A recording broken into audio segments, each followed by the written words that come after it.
पुराने समय की बात है। विजयगढ़ एक समृद्ध और शक्तिशाली राज्य था, जिसका राजा महाराज वीरेंद्र सिंह अपनी बुद्धिमानी और न्यायप्रियता के लिए प्रसिद्ध था। लेकिन हर चमकती चीज सोना नहीं होती। वीरेंद्र सिंह के महल में राजनीति के अंधेरे खेल खेले जा रहे थे और इन साजिशों के पीछे खुद राजा का हाथ था।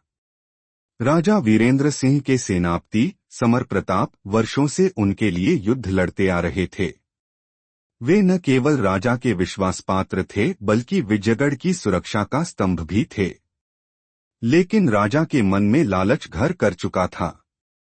पड़ोसी राज्य के राजा महाराज धर्मपाल ने वीरेंद्र सिंह को गुप्त रूप से संदेश भेजा था, अगर तुम समर प्रताप को खत्म कर दो तो हम विजयगढ़ को बिना युद्ध के सोने और व्यापारिक संधियों से भर देंगे। राजा के मन में एक योजना बनी। उन्होंने समर प्रताप को बुलाया और कहा, मुझे तुम पर सबसे ज्यादा भरोसा है। पड़ोसी राज्य से खतरा बढ़ रहा है। मैं चाहता हूं कि तुम अकेले वहां जाओ और संधि की संभावनाएं तलाशो। समर प्रताप को शक तो हुआ, लेकिन अपने राजा पर अटूट विश्वास था। वे अकेले ही पड़ोसी राज्य की ओर चल पड़े, यह नहीं जानते हुए कि यह एक धोखा था। जब समर प्रताप वहां पहुंचे तो उन्हें पता चला कि यह एक जाल था। धर्मपाल के सैनिकों ने उन्हें घेर लिया और पकड़ लिया।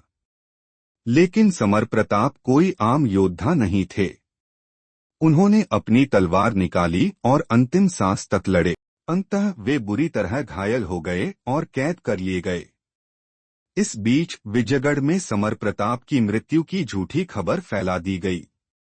लेकिन समर प्रताप के छोटे भाई अरुण प्रताप को संदेह हुआ। वे गुप्त रूप से पड़ोसी राज्य पहुंचे और वहां सच्चाई जानकर दंग रह गए। अरुण प्रताप किसी तरह समर प्रताप को बचाकर विजयगढ़ लौटे और सच्चाई जनता के सामने लाई। राजा का धोखा उजागर हो चुका था। जब यह खबर महल तक पहुंची तो प्रजा में क्रोध की लहर दौड़ गई। लोगों ने राजा के खिलाफ बगावत कर दी।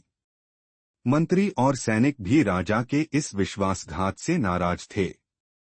आखिरकार राजा वीरेंद्र सिंह को सिंहासन छोड़ना पड़ा।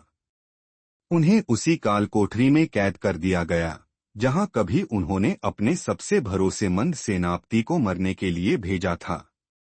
समर प्रताप को नए राजा के रूप में चुना गया और विजयगढ़ एक बार फिर न्याय और सच्चाई की राह पर लौट आया। धोखा चाहे कितना भी बड़ा क्यों न हो, सत्य की रोशनी एक दिन उसे मिटा ही देती है। यह कहानी हमें सिखाती है कि लालच और विश्वासघात की उम्र ज्यादा नहीं होती। क्या आपको यह कहानी पसंद आई?